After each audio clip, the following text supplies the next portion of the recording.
Hey there, foodies. Welcome back to my channel.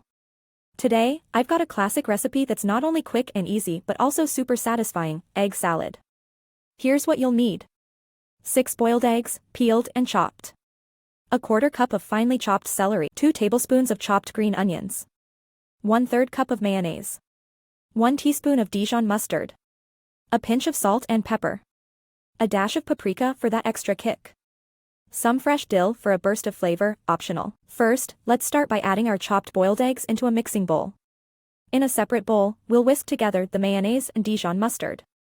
Now, let's pour that delicious mayo mustard mix right over our eggs. Season it up with a pinch of salt, a sprinkle of pepper, and a dash of paprika. Gently fold everything together. If you're a fan of dill, throw in a handful of fresh dill leaves for that extra burst of herbal goodness. And there you have it, our creamy and delightful egg salad. Don't forget to like, subscribe, and hit that notification bell so you never miss a delicious recipe.